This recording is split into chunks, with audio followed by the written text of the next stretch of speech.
Я проповедую сегодня на теме абсурды Соломона. Знакомое слово абсурд? Абсурды Соломона. Или абсурды Соломоновы. Екклезиаст, 7 глава, 1 по 4 стихи. Абсурды Соломона. Абсурды Соломоновы. Мы говорим о Соломоне, вернее, о его абсурдах.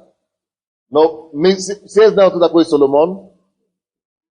Все знают, все когда-нибудь слышали о Соломоне. Это считается самым мудрым человеком, который когда-то жил. Мы будем знать человека, тогда нам легче расценивать или оценить его мысль. Допустим, если я приду сегодня сюда и скажу, завтра выходной день. Вы скажете, откуда ты знаешь? Ты не имеешь дела с правительством. Ты не государственный деятель. Но если сюда придет сегодня премьер-министр и скажет, мы объявляем завтра выходной день. Я сказал, вы улыбнитесь, вы скажете, пастор шутит, как обычно. Или если кто-то из вас придет и говорит, завтра выходной день, кто-то скажет, откуда ты знаешь, где ты читал? В газете? Кто сказал? Люди начнут проверять. Но если премьер-министр придет и скажет, завтра выходной день, не только вы поверите. Вся массовая информация подхватит это, и завтра будет выходной день. Почему вы поверите премьер-министру, а мне не поверите, когда я скажу завтра выходной день? Потому что человек, который говорит, его слова можно определить, или весь его слова можно определить качество его жизни и его положения. Я еще по-другому скажу. Вы можете оценить или весить вес, тяжесть, или популярность, влияние, какое имеет слова человека по его личности или по его положению. То есть, качество слова человека или качество или вес слова человека зависимо от него, от того, какое у него самого качества. Какой вес, какое качество у него самого, или какое положение у него самого. Вы понимаете меня, да? Есть некоторые из вас, если скажет другому, сколько времени? 11:46. Если кто-то придет и скажет доброе утро, некоторые из вас, если вы подойдете и мне скажете доброе утро, пастор, я пересмотрю мои часы, если действительно это утро или нет. Потому что его слова не имеют вес, он лжец, он не может правду говорить. Потому что есть некоторые люди, которые скажут, я приду, это я приду, значит я ухожу. Это у них такое качество. Вы тоже знаете таких людей. Кто-то скажет вам, я буду в 6 часов. Это значит, его ожидают в 9 часов. Вы знаете таких людей? То есть, вес слова человека зависит от его самого качества этого человека. Кто-то скажет вам, я буду здесь в 6 часов, и вы будете его ждать именно в 6 часов, даже без 15:06. Другой человек скажет, я буду здесь в 6 часов, вы скажете, что он будет послезавтра в 6 часов. То есть человек, вы можете расценить слова человека зависимо от качества этого самого человека. Понимаете? Но когда мы говорим о словах Соломона, как вы думаете, это весомые слова? Это весомые слова, весомейшие слова, потому что он считается самым мудрым человек, который когда-то жил. Так что если он самый мудрый человек, который когда-то жил, вряд ли он может говорить глупости. Если он самый мудрый человек, который когда-то жил, значит, его слова должны иметь какие-то вес. Какая-то, мощь, какую-то глубину, какую-то значимость, которая для нас сегодня тоже должна иметь какое-то значение. Now, Бог дал мудрость Соломону, который даже некоторые из нас сегодня еще пытаемся понять или постичь. Все равно мы не можем постичь. Но когда мы читаем некоторые слова Соломона, я лично считаю их абсурдом. И поэтому я проповедую сегодня на проповеди абсурды Соломона. Или Соломоновы. И некоторые эти абсурды мы считаем в этой 7 главе Екклесиаст. Давайте остановимся на первые 4 стихи. Допустим, как вы назовите такие слова, если не абсурд? Давайте прочтем. Я иначе бы не назвал, как абсурд. Здесь написано, 1 стиха. Доброе имя лучше дорогой масти. Это понятно, хорошо. Доброе имя лучше дорогой масти. Понятно. Но посмотри, что следующее. И день смерти лучше дня рождения. Может быть, но страшновато. И день смерти лучше дня рождения. Это глубоко. 2 стих еще страшнее. Лучше ходить в дом плача об умершем, нежели ходить в дом пира. Как это понятно? Лучше ходить в дом плача об умершем, представляешь? Нежели ходить в дом пира. Если бы вам сказали, выбери на похороны, там, где люди плачут, или на дискотеку, где люди платят, большинство бы пошли на дискотеку. Или выбери между плачи, или на похороны, или выбери или свадьбу. Большинство бы пошли на свадьбу, правда? Или выбери на открытие какого-то мероприятия. Торжества идет там. Или где хоронят и плачут. Где вы выбрали? На какое-то торжество, правда? А Соломон, который считается, между прочим, самым мудрым человеком на земле, говорит, но наоборот. Говорит, лучше ходить в дом плача об умершем, нежели ходить в дом пира. Это уже становится интересно. Правда? Дальше считаем. Ибо таков конец всякого человека. И живой приложит это своему сердцу. 3 стих. Еще интереснее. Сетование лучше смеха. Мы это еще не слышали. Знаешь, что такое сетование? Это то же самое, как скорбеть лучше, чем смех. Сетование лучше, чем смех. Надо это еще доказать. Но тут говорит Соломон. Помните? Мы уже определили с вами принцип. Какой принцип? Слова человека, или влияние слова человека определяется личностью, которая говорит эти слова. Вес, который носит слова, ношение, определяется личностью. Если тут мы уже решили, что Соломон говорит, что его слова должны быть весомые, глубокие. Действительно, они глубокие. Но как это понять? Абсурды Соломона. 4 стих говорит, или 3 стих говорит, сетование лучше смеха, потому что при печали лица сердце делается лучше. 4 стих.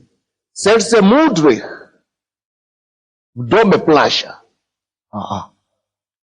Как это? Если я мудрый, значит я плачу или что ли? Написано. Сердце мудрых в доме плача. А сердце глупых в доме веселья. Все, вообще уже не шли воды поя, правда? Нокаут получили. бросаю Библию, закрываю, ничего не понял. Поэтому нельзя понять эту Библию, я не знаю. Это старая какая-то книга, древняя, никому не нужна теперь. Потому что я не понимаю, дорогой. То, что ты не понял, это не говорится о том, что Библия уже не нужна. Это говорится о твоем маленьком уме.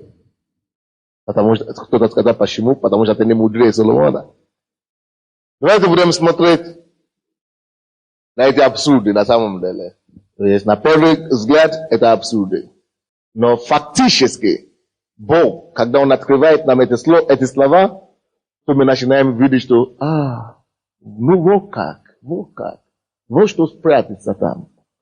Вот что. Первый стих. Доброе имя лучше дорогой масти.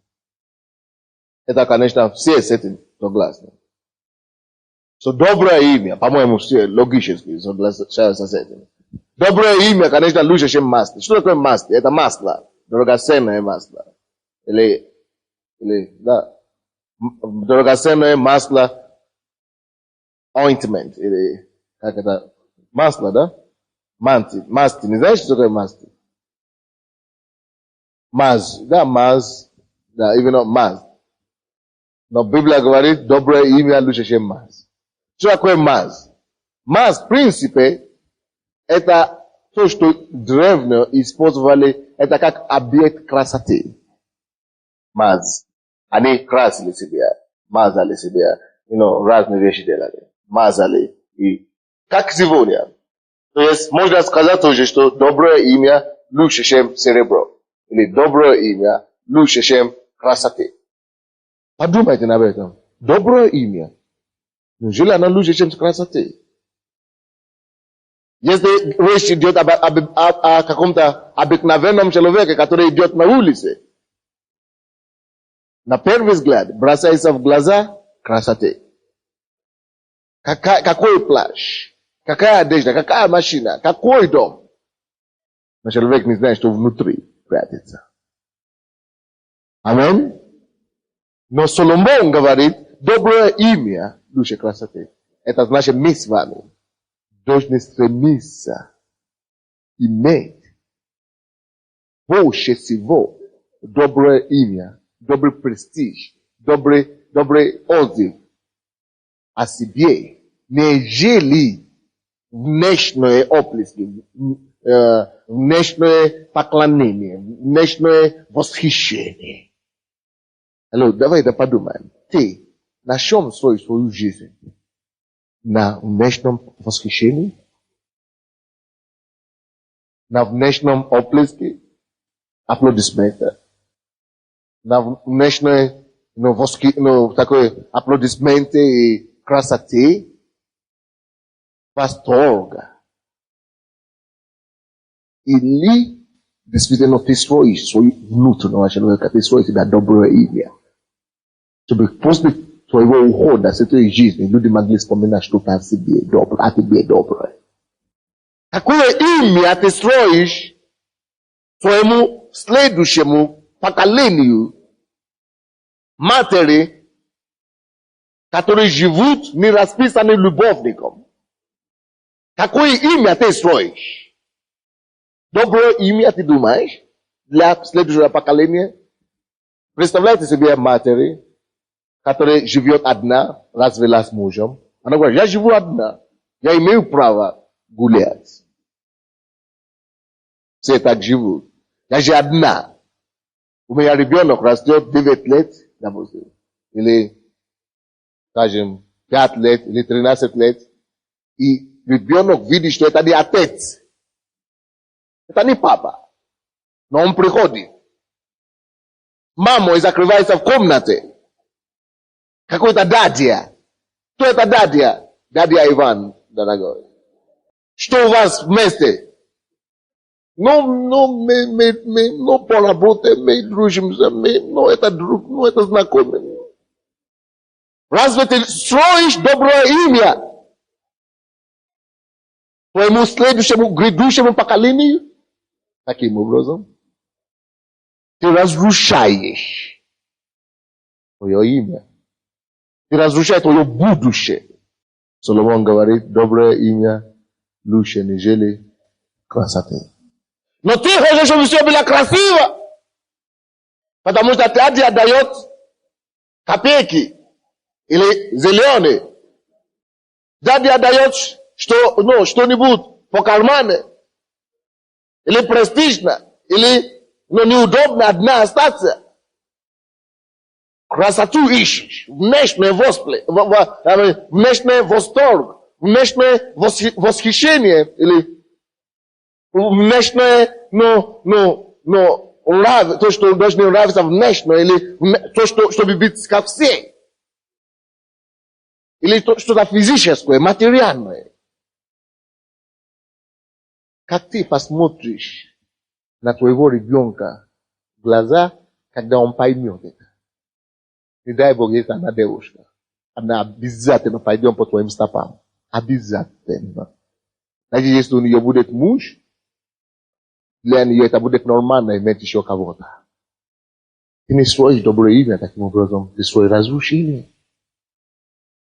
Многие из вас вспоминаете, каким образом вы вспоминаете о вашей бабушке, некоторые. Как вы вспоминаете о ваших дедушках, некоторые. Второй вопрос. Как буду вспоминать о тебе, те, которые только что появляются на свете? Хорошо, даже хотя бы если они скажут, она была такая раньше, но в конце ее жизни. Слышите меня? Если они скажут, она была такая, вот такая. Но слава Богу, что в конце ее жизни она пришла к Богу. Она стала нормальной. Это лучше. Чем что она так и умерла. К сожалению, я должен сказать эту истину. Почему нет людей здесь в зале сегодня? Громки? Поминальные дни. К сожалению, многие, кого мы поминаем, не за что их поминать. Поэтому мы вспоминаем их именно только с этими делами. Потом становятся такими же, как они. Слава Богу, что Он избавляет нас от позорного прошлого. Представляете себе, что мы только что отметили Пасху. Человек, тот же самый человек, который отметил Пасху, идет на следующую неделю и отмечает громки. Представляешь? Человек внутри, значит, он вообще не живет, он не разбирается. Человек с ума не живет. Куда ветер подует, туда он тоже полетает. Не понимает, не разбирается. Принято, значит, принято. Не работаем же. Выходной. Но Иисус говорит, пускай мертвые хранят мертвых. Пускай мертвые поминают мертвых. Конечно, это не значит, что похоронить твоего дедушка или твоего мужа, значит, забудь навсегда. Нет. Но приходи, убирай и принеси цветы, если ты хочешь. Но мы это не поклоняемся, как люди, что ты приносишь туда еды с батулкой, и ты упоминаешь, или как ты поминаешь. Поэтому ты умрешь таким же образом. Но Иисус освободил нас. Написано, кого Сын освобождает, тот воистину свободен. Ты уже быть свободен вообще полностью, или только частично. То, что вы здесь сегодня, это то, что вы здесь частично. Но давайте будем строить за себя. При жизни доброе имя. И за себя, затем, чтобы мы оставили доброе имя себе. Мы уже спасены, Бог освободил нас, мы сохраним это имя доброе, которое Он нам подарил. Доброе имя, лучше красоты. Вы слушаете меня? Now, мир, в котором мы живем сейчас, со всех сторон, аплодирует красоту, неужели доброе имя? Заметили, как я говорю? Что мир, в котором мы живем сейчас, интересует больше красоты, внешней окраски, нежели доброе имя. Самое главное в том, что человек богат, не важно, каким образом он заработал эти деньги. Если суд не придет на них здесь, придет на них попозже. Рано или поздно. Никуда не денешься. То посеет человек, пожнет. Что не хочешь. Слушайте меня? Прими решение что ты твоему ребенку дашь или оставишь доброе имя. А если твой ребенок уже выберет злое имя, пускай это уже на его совесть. Это не потому, что он тебе передано ему. Вы слушаете? Давайте расставим наши приоритеты и наши ценности в должном порядке. Расставим их по порядку. Заново. Посмотри на свою жизнь и все то, что ты построил. Только внешне. Все то, что ты построил, не с точки зрения доброго имени. А посмотри на то, что ты построил. Просто так. И начни перестраивать. Ты знаешь, то, что было построено на красоте лишь, на внешнее лишь.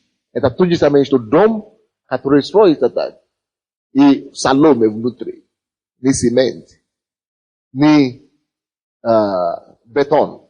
А соломе внутри заложены. А наверху цемент. А в середине солома. Однажды что-то ударит. И все рухнет. Или однажды кто-то огонь поставит. Курение, закурить рядом. То же самое в нашей жизни. Мы строим в нашей жизни на разные степени, разные материалы. Есть некоторые вещи, которые ты уже заложил в своей жизни именно ради красоты. Не потому что они нужны, они вообще ужасные вещи. Некоторые из вас вы имеете незаконные дети из-за того, что ради красоты. Нарожал все повсюду. Si то в Симферополе, то на Крыму, то... Почему у тебя дети на Крыму? Ну, там была когда-то на командировке был. А почему у тебя в Сочи еще дети? Ну, там, пляжи, отдыхали, или как это, летом было, или как это, на отдых ездили. Значит, где бы ты не отдохнул, или бы командировку, ты должен оставить след твоего ребенка там. Это не доброе имя. Это ты губишь следующее поколение. Но давайте посмотрим, вообще просто посмотрим сейчас наши жизни, посмотрим на те вещи, которые действительно мы построили не добрым именем, не честно, не порядочно, обманом, убийством. Может быть, ты не перестрелял никого, но морально убивал. Многие из-за тебя мучаются, многие попали в депрессию, многие... Мы просто попросим прощения у Бога за это. И скажем, Господь, просто очисти меня, дай мне новую жизнь, просто дай мне строить теперь качественно, дай мне просто уже положить нормальное начало моей жизни, передать оружие будущее моему ребенку, моим детям, чтобы это поколение наше, чтобы этот род наш уже стал порядочным, чтобы все уже это самое, последующее поколение уже стало благородным. Однажды я молился, я просто один был с Богом, молился, и Бог мне дал такое потрясающее слово. Я говорю, Господь, за что? Но, братья, я уверен сейчас, что потому что я служу Богу, благодаря тому, что я служу Богу, до нас, до нашего поколения, наши люди, сначала они служили язычникам в Африке, на мои предки. Они, которые, потом они стали христианами. Я не знаю, были ли там искренние христиане или нет, но они христиане такие, как православные. А внутри они не жили как христиане. Еще ходили к бабкам, еще, короче, не жили по-христиански. Я так родился тоже. Мы назывались христианами, но мы жили как язычники, как неверующие. Только каждый праздник ходим в церковь. Не только праздник. Даже каждое воскресенье ходили в церковь. Пели в церкви. Но не жили христианскую жизнь. Ерунда. И дьявол просто издевался по-хорошему над нами. Над нашим поколением. Над нашим родом. Но тут Бог дает мне. Недавно. Вот. Я просто молился. Я даже не думал об этом. И тут Бог мне дает слово. И я уверен, что ужас, позор, неудачи, через которые проходили мои предки, мое будущее, мой род уже не пройдет через это. Бог мне дал гарантию, я просто уверен об этом. У меня еще нету детей, но буду дети, и я знаю, что эти дети будут благородными, будут честными, будут спасенными, и Бог, потому что Бог мне даст слово. Может быть, я просто поделюсь с вами это слово, которое Бог дал. Исайя 59, 21. Потому что я свою жизнь сейчас на качество. Не на соломе, а на золоте, на драгоценном камне. Я строю свою жизнь сейчас на порядочном основании. Мое будущее наследует, мои поколения, мои предки наследуют, мои потомки наследуют хорошее будущее от меня. Бог дает, ложит новый фундамент для нас. И это потрясающе. 59 глава Исайя, 21 стих. И вот завет мой с ними, говорит Господь. Дух мой, слышали, Дух мой, который на тебе, Бог не говорит, и тебе говорит, отметь тебе это. Пускай это будет твое тоже наследие. Дух мой, который на тебе, и слова мои, которые вложил я в уста твои, не отступят от уст твоих, и от уст потомства твоего, и от уст потомков потомства твоего, говорит Господь, отныне и до веки. И до века. Видишь, какое слово Бог мне дал? Теперь я гарантирован. Я знаю, что все мои дети будут верующими. Я знаю, что их дети будут верующими. Я умру, я уйду, они будут еще благородными. Наше поколение, пока мир это не придет к концу, уже не станет нечистой. Вот что Бог сделает. Я беру это слово на вооружение. Я это буду провозглашать на всеми своими детьми. И прошлое прошло навсегда. Дорогой, положи хорошее имя на твое потомство. Даже когда ты уйдешь в вечность, чтобы они вспомнили, что вот через него или через нее вера пришла к нам. Вера вернулась к нам. Библия вернулась в нашу семью. Благодаря бабушке. Но если из-за тебя поколение, проклятие пришла, Боже мой, не дай Бог. Соломон говорит, доброе имя, лучше, нежели красоты. Красота, да, красота. Внешне, вот красота, интересно, маз, сияет, красиво. Но даже если не красиво, но сохранишь доброе имя, ты не пожалеешь. Мы все взрослые люди здесь. Пора мы с вами просто попрощались с детскими вещами, которые творятся в миру. Слишком много детства в миру. Слишком много вещей животного характера. И вы сами знаете, где мы варились с вами раньше. Миру. Какой грязи. Поэтому мы должны принять качественное решение сейчас. Двигаться хорошо. Но вторая часть этого стиха, конечно, вы не закрыли, Екклесиаста, 7 глава. Написано, и день, доброе имя лучше дорогой масти, и день смерти дня рождения. Слушай, день смерти, Соломон говорит, лучше дня рождения. Абсурд, правда? День смерти, как это может быть лучше, чем день рождения? Когда в основном, именно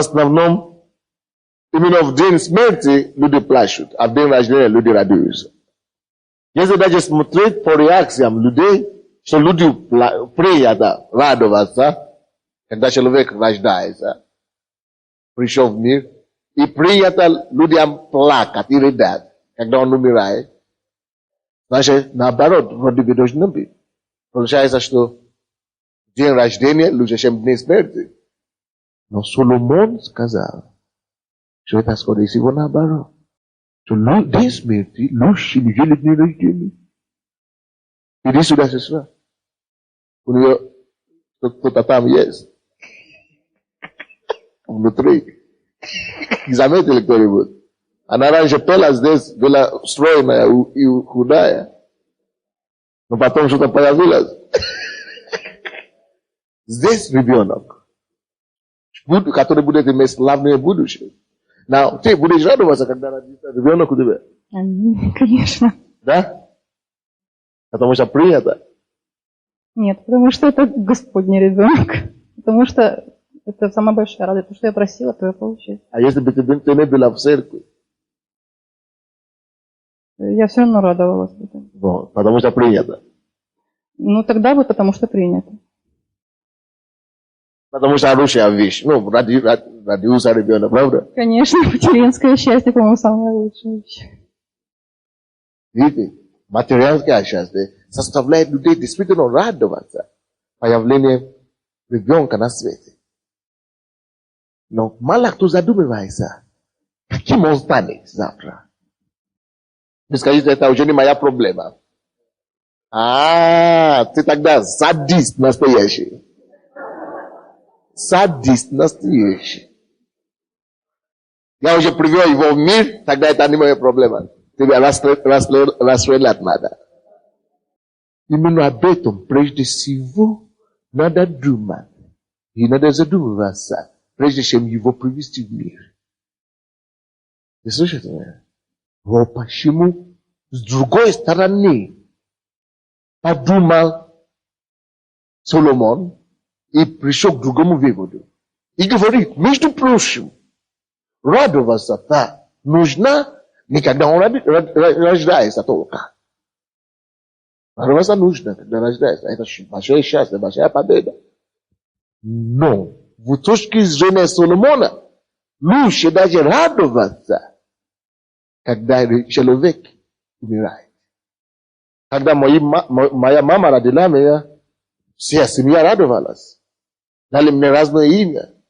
Но через 15 лет все они плакали. И сказали, лучше бы, чтобы вообще ты не родился. Лучше вообще, чтобы ты вообще не родился. Если бы это не государственное преступление, мы бы тебя расстреляли. Они бы меня расстреляли. Они бы меня родили и радовались. Фотографии есть, что ребенок родился, как радовались, оделись такие. Через 15 лет уже не хотели его. Но давайте подумаем. Это не только история обо мне. Это история о каждом из нас. И мы говорим, откуда я знаю? Кто-то, но я должен родить, каким он будет. Может быть хорошим или плохим, но я надеюсь, что будет хорошим. Вот. Весь мир так и живет. Надеемся, что с него что-то получится. Надеемся, что он станет хорошим. Надеемся, что он станет примерным ребенком. Надеемся. Не дай Бог, чтобы это самое. Не дай Бог, чтобы станет никто. Ага. Не дай Бог. И получается так именно каждый раз. Из двух рожденный ребенок, кто-то становится преступником, кто-то становится благородным. Кто-то становится неудачником, кто-то становится удачником. Кто-то становится забитым, кто-то становится знаменитым. Абсурды Соломоновы. Абсурды Соломоновы. День смерти. Лучше, нежели день рождения. Потому, что в день смерти понятно станет, каким он был. День смерти – это день итога. Это день обобщения. Вы слышите меня? Это чуть раньше, другой пример. Здесь сложновато, так понятно. Я по-другому скажу. День смерти лучше, нежели день рождения. Потому, что это то же самое, как на рейсе, на бегуновой дорожке. 100-метровку, допустим, или марафон. Что вы думаете, если мы возьмем марафон или спринт? Что вы думаете? Что лучше? Старт il est finish. Finish. Right. То же самое с жизнью. Жизнь. Абсолютно то же самое. Так как то, что ты начал жизнь, это еще не значит, что ты начал хорошо. Или что ты закончишь хорошо. Но поэтому нам необходимо гораздо радоваться больше, когда мы получаем шанс родиться заново. Ты слышите меня? Почему мы счастливые люди, счастливый народ, что мы получили шанс родиться заново. Переосмыслить свою жизнь и начать с нуля. Потому что в этом условии я уже уверен, что я не умру алкоголиком, как кто-то может быть моим предком. В этом случае, потому что теперь я уже живу для Господа. Я уже спасен, я уже искуплен от греха. День смерти моей теперь, я знаю, гарантированно день моей смерти сейчас, на сегодняшний день. Я знаю, каким я умру. Неважно, какие обстоятельства окружит моей смерти. Я знаю, что я не умру в автомобильной катастрофе, но даже если так. Неважно, какое обстоятельства. Неважно, сколько лет я умру. Неважно, через болезнь или здоровьем я умру. Это уже не важно. Но я знаю одно, что день моей смерти, если даже люди будут плакать, они будут плакать именно из-за того, что какой человек мы потеряли. И в день моей смерти будет лучше день моего рождения, потому что когда я уйду с этого тела, я буду уверен, что я только что ушел в новую, более прекрасную жизнь.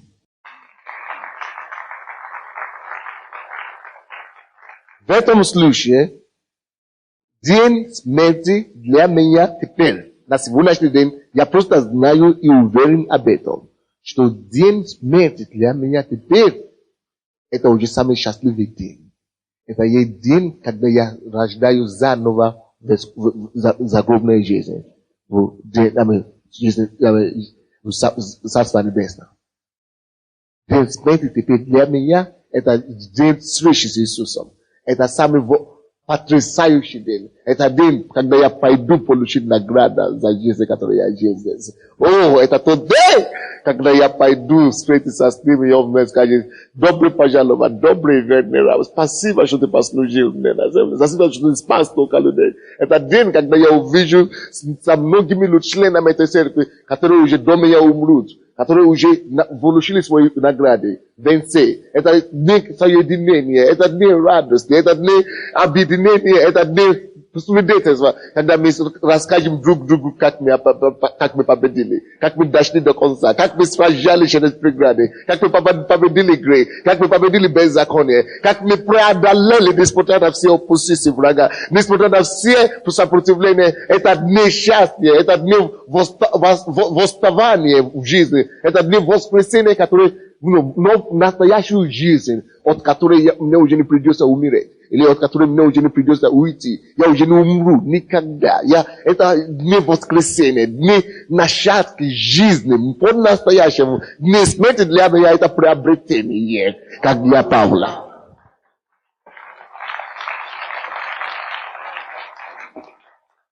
Вот что понимал Соломон. А сегодня сколько это понимаю. Я тупо внутри теперь. Иди посмотри на улицу. Все мучаются, прыгают, дерутся, суетятся, как будто все здесь закончится. Ага, привет.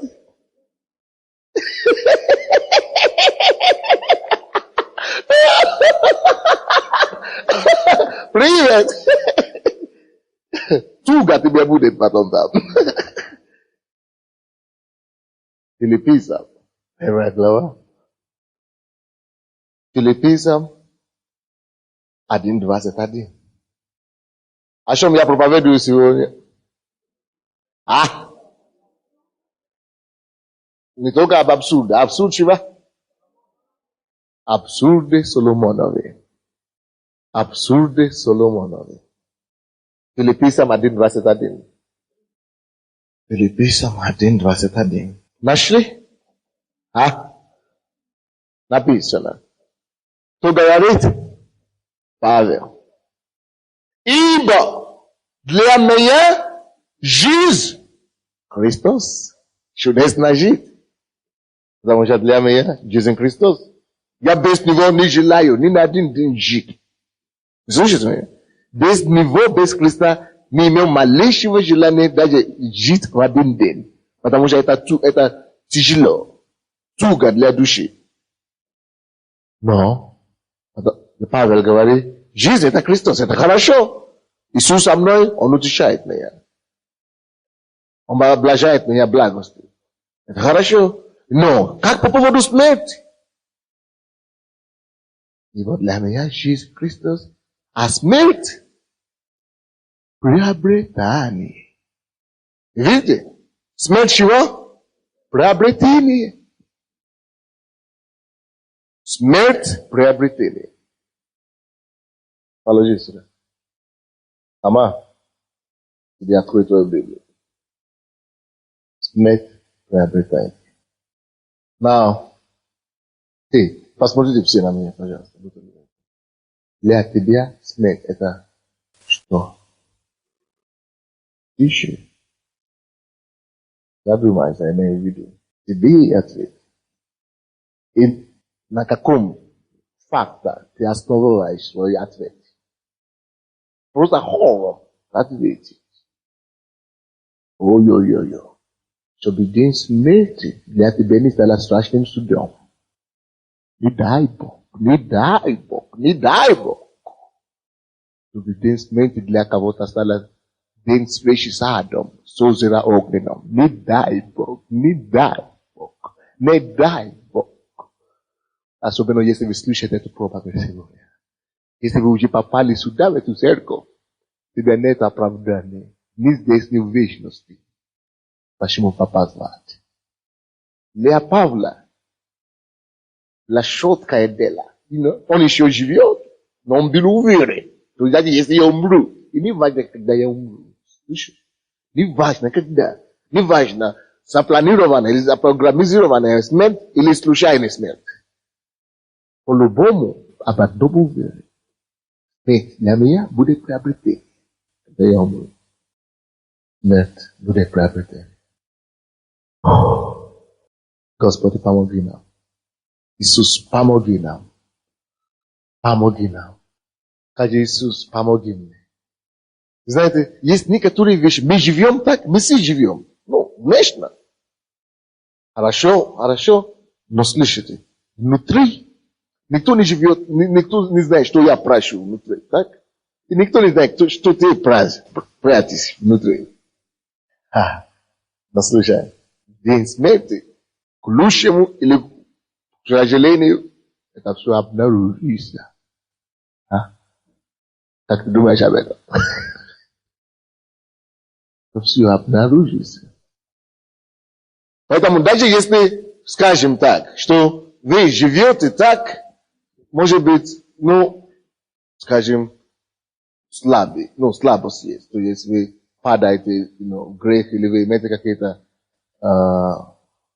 это самое, недостатки и так далее. Но если ты честно перед Богом борешься против этого, вы слушаете, если ты честно перед Богом, Бог знает твое сердце, что ты каешься в этих грехах.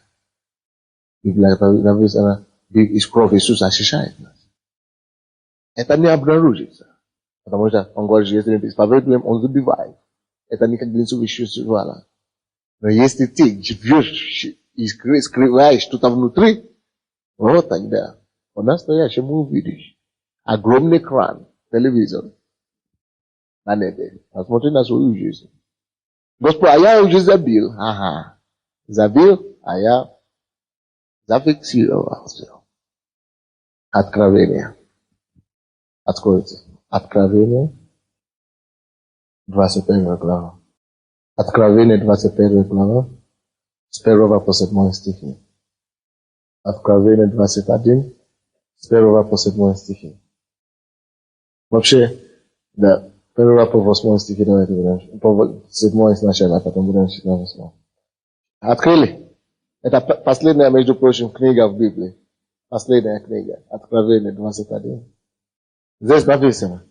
И увидел я новое небо и новую землю. Ибо прежнее небо и прежняя земля миновали, и моря уже нет.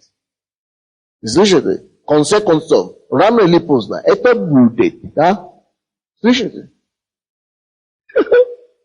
Почему Иисус пришел, чтобы учить нас, чтобы назидать нас о том, что не положить всю свою надежду здесь на земле, в этом грешном мире, который все равно, хочешь не хочешь, придет. Разрушится все равно. Хочешь не хочешь. Огнем разрушится. Сгорит все. Поэтому не ложи все твое богатство, всю свою душу, все твое настоящее будущее. Не положи все свои яйца в одной посуде. Эта посуда упадет, посуда разбьется, и все твои яйца разбьются. Поэтому Иисус говорит, что не ложи все свое настоящее будущее здесь, на земле. Не полагайся на этот мир. Потому что написано, посмотри, 21 глава Откровения. И увидел я, Бог показал ему, Иоанну, новое небо, будет новое небо. То, что мы видим сейчас. Новую землю увидел. Ибо прежнее небо и прежняя земля миновали. Миновали, и моря уже нет. Слышишь, это то, что будет в следующей жизни, правда? И я, Иоанн, увидел святой город Иерусалим,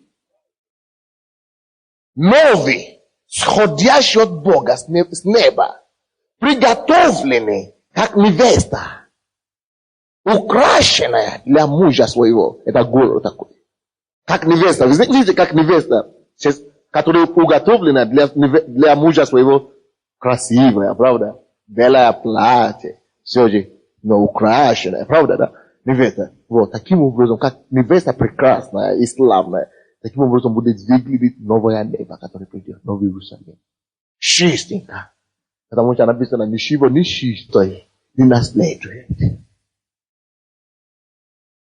Дальше мы читаем. 3 стих.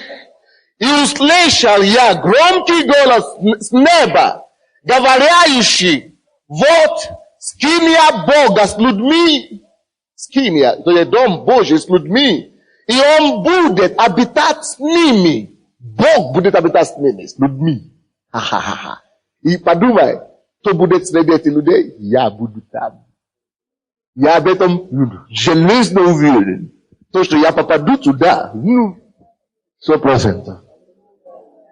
И я буду среди них, где Бог будет жить среди людей. Вот почему я живу для него сейчас. Чтобы не жить без него там. И он будет обитать с ними, они будут его народом. И сам Бог с ними будет Богом их. И 4 стих, интересный стих, как это мне нравится. И отрет Бог всякую слезу с глаз их. И смерти не будет уже, ни плача, ни вопля, ни болезни уже не будет, ибо прежнее прошло. Вот что будет, что ждет нас. Не могу дождаться.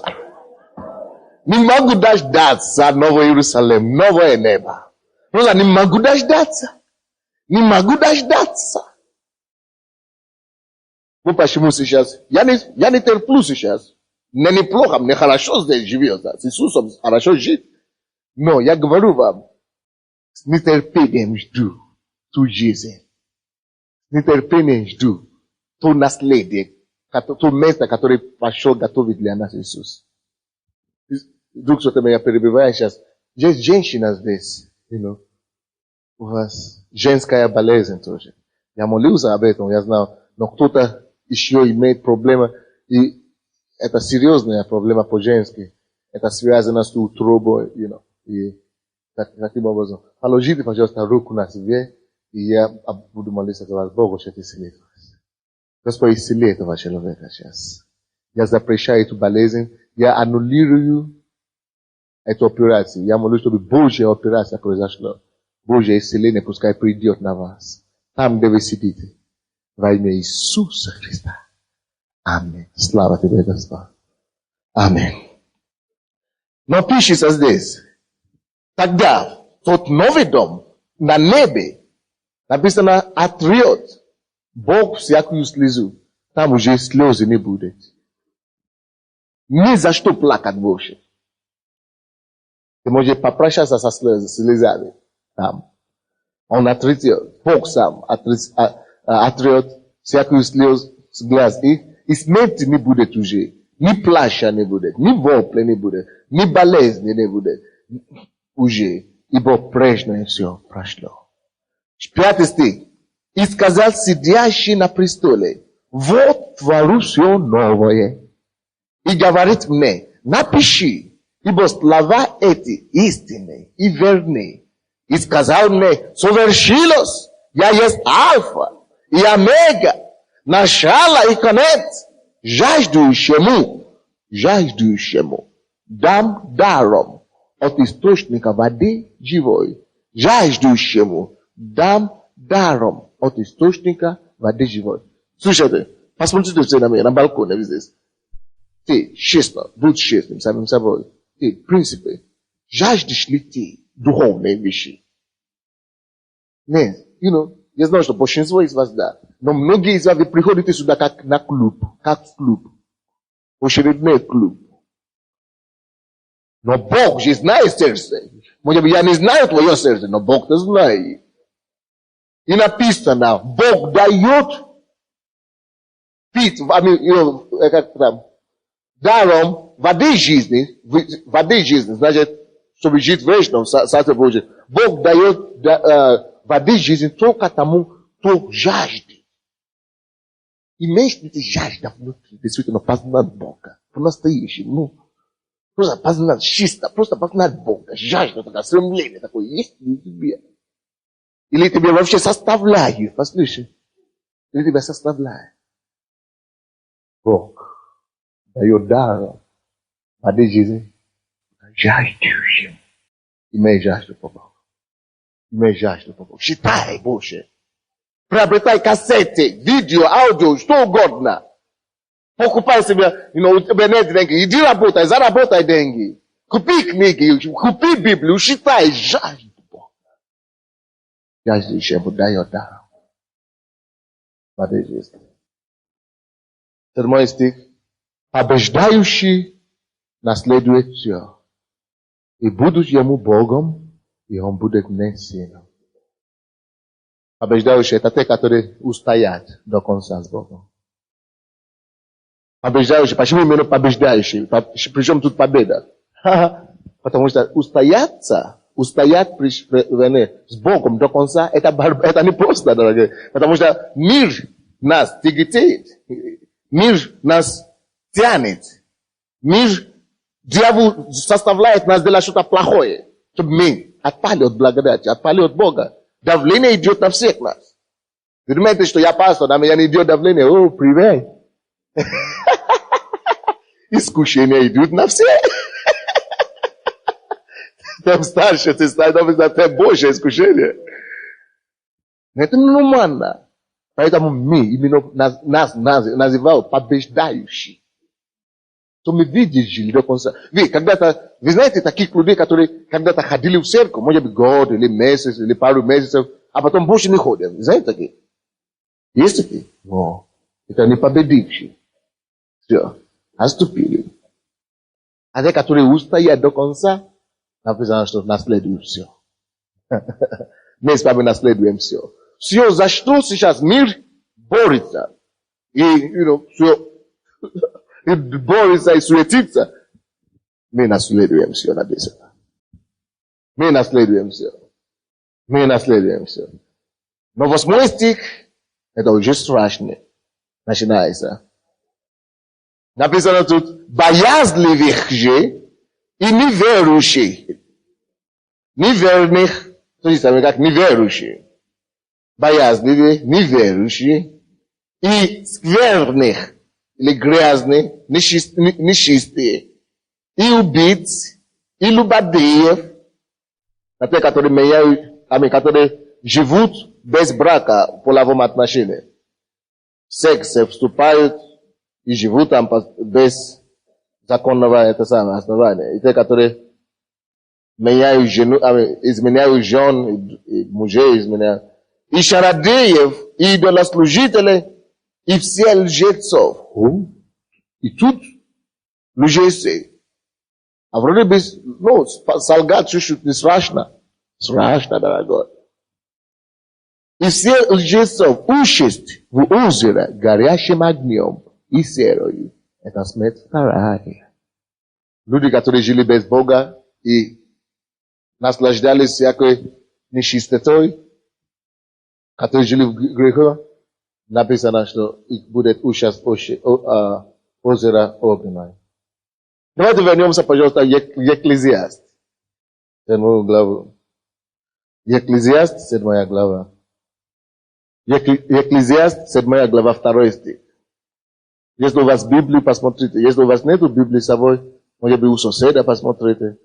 Потому что хорошо, чтобы ты своими глазами читал Библию. Видишь, что не пастор Сандей придумал это все. 7 глава. В каком стихе мы остановились? Во 2 стихе? Да, на 1. То есть день смерти лучше дня рождения. Мы уже доказали вам это, правда? Теперь 2 стих. 2 стих. Соломон говорит, лучше ходить в дом плача об умершем, нежели ходить в дом пира. Ибо таков конец всякого человека. И живой приложит это к своему сердцу. Вы помните мою проповедь? Абсурды Соломоновы. Соломон говорит, лучше ходить в дом плача об умершем, неужели ходить на пир, день веселья. Почему Соломон такую вещь говорит? Что лучше получается, что плакать об умершем, лучше ходить туда, чем ходить на пир. День рождения, допустим, или что-то такое.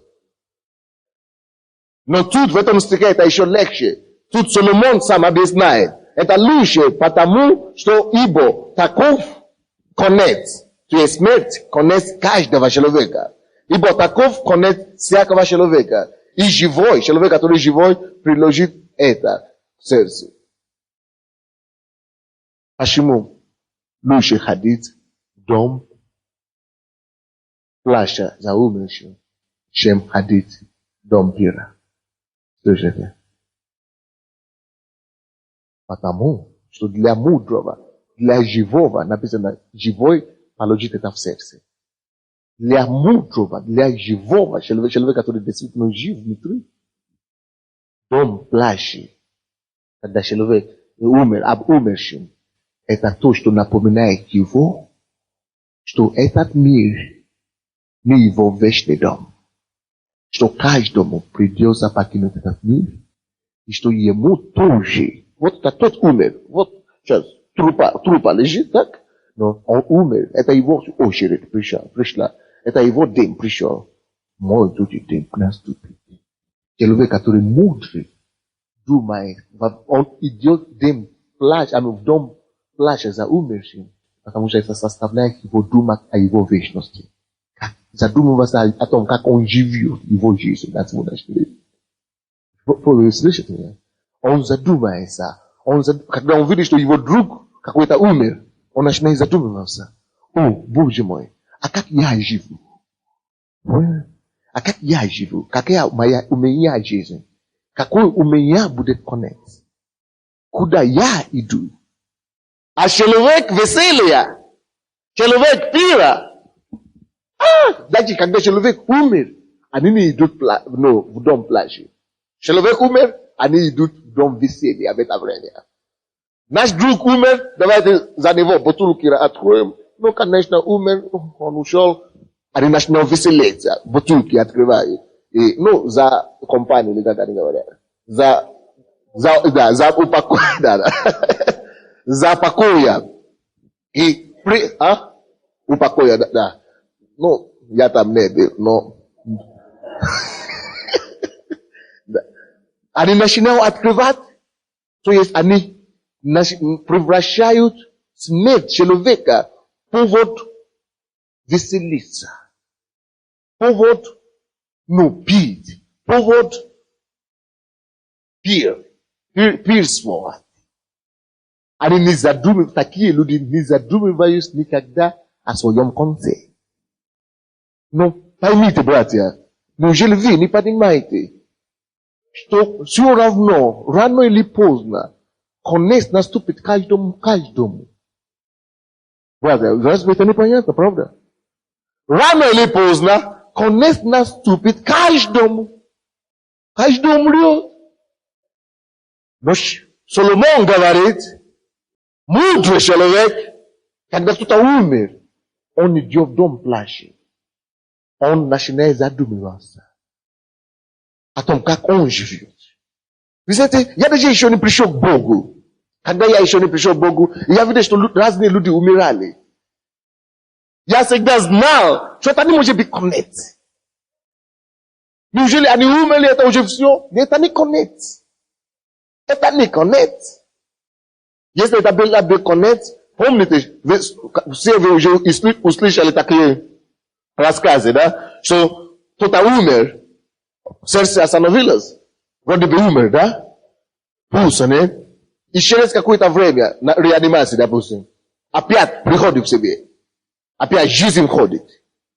Значит, жизнь вышла. Вы слышали о такой истории когда-нибудь? Конечно, каждый день случается такое. Клиническая смерть и так далее. То есть, жизнь вроде бы вышла, то есть этот человек вышел. Его нет, он умер. Вышел, ушел, умер.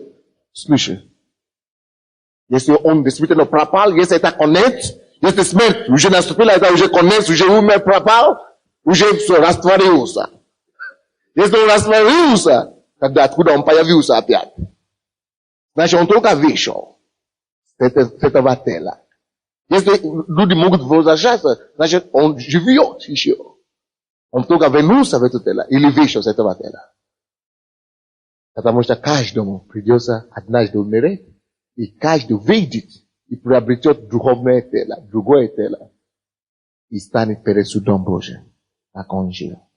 Но в Библии написано, что верующие уже на суд не приходят, они приходят в Царство Небесное. Почему мы с вами счастливы? Верующие уже на суд не приходят.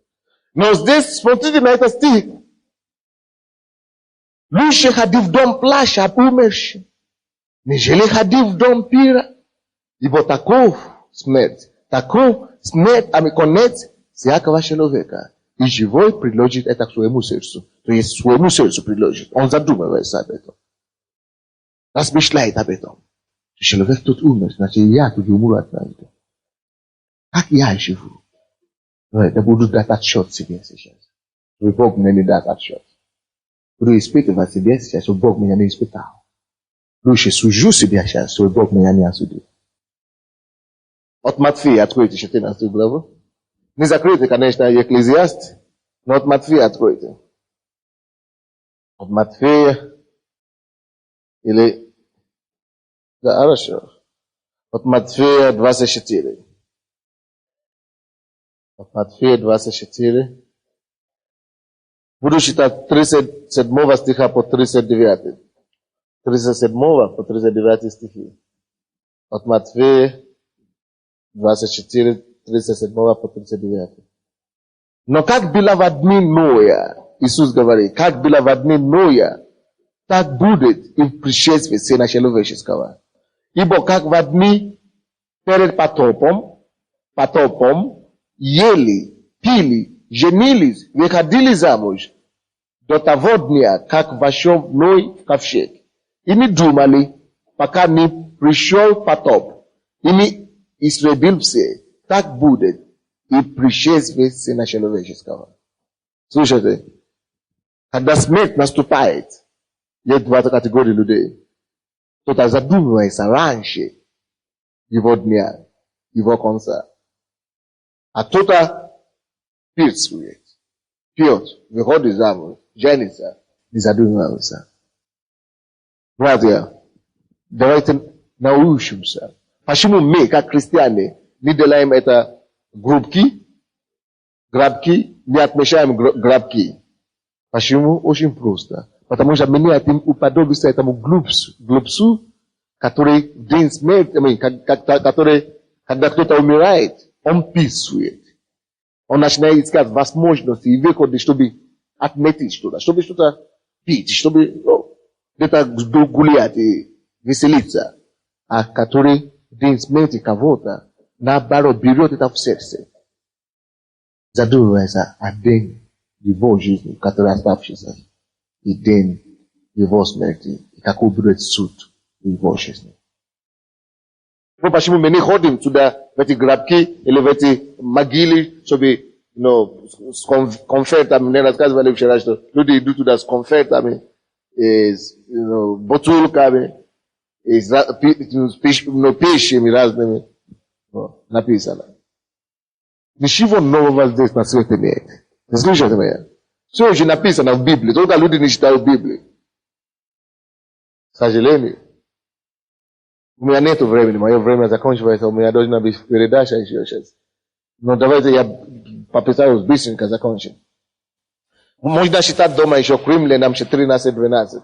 Там написано, что мы, каждый, предстанем перед судилищем Христовым. Лучше думать о том, каким я буду в судилище Христовым. Екклезиаст, 7 глава, опять вернемся туда, 3 стих. Об суде Соломона. Соломон говорит, сетование лучше смеха. Как это понять? Сетование лучше смеха. Потому что при печали лица сердце делается лучше. Это говорится о том же самом. Что есть некоторые люди, которые никогда не жалеют о своих грехах. Они только весели, но смеются о своей жизни. Смеются о своей путь в ад. Вы слышите меня? Но написано, при печали лица сердце делается лучше. Я подтвержду вам, это написано в Библии. Потому что если мы слушаем Слово Божье, Слово Божье должно произвести что-то в нас, производить что-то в нас. Слово Божье должно облегчать наши греха. И если мы видим, что мы неправильно делаем что-то, я грешный. Я не смеюсь о своих грехах. Что все так живут, я не хуже все. Нет, я не смеюсь о своем грехе. Я прошу прощения за него. Я каюсь о своем грехе. Я печалюсь о своем грехе. И именно такая печаль, такое сетование веселяет сердце. Когда Бог ощущает свое сердце. Откройте, пожалуйста, Коринфянам. Подтвержду вам это место Писания. Быстренько. 2 Коринфянам, 7 глава, 12 стих. 2 Коринфянам, 7 глава, 12 стих. Бог мне говорит читать эту проповедь вчера. Я так не хотел читать эту проповедь. Я говорю, Господь, это слишком серьезная проповедь. Эти все выражения Соломона, наверное. Но я вижу, что вы понимаете, да? Вы хорошо понимаете, слава Богу. 2 Коринфянам, 7 глава, 12 стих. 12 стих. Итак, если... Что такое? 10 стих, извините. Я сказал 12 стих, да? Прошу прощения. 10 стих. Ибо печаль ради Бога производит неизменное покаяние. О спасении. А печаль мирская производит смерть. Вы видите, да? Если человек видит свои грехи и сетуется, и жалеет об этом, и кается об этом, написано, что печаль ради Бога производит чего? Покаяние к спасению. Когда сердце его ощущается. Дорогой, слушайте сюда. Если ты знаешь, что ты грешник, и ты это знаешь,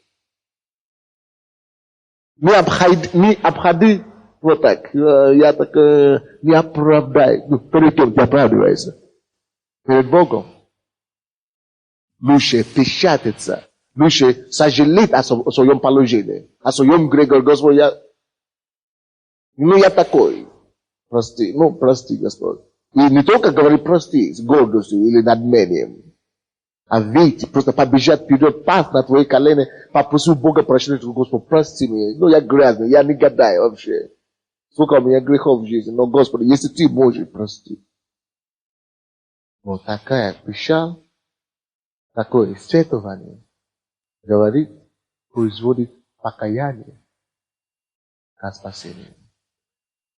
Вот чего Соломон говорит, что сетование лучше, чем смеха.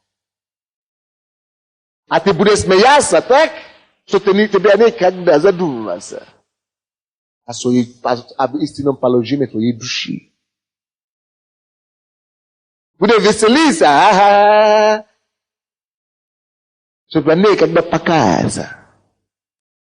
Написано, такая печаль мирская, веселье производит смерть.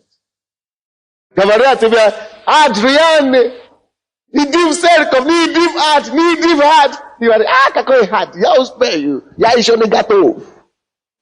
Ты никогда не будешь готовым таким образом.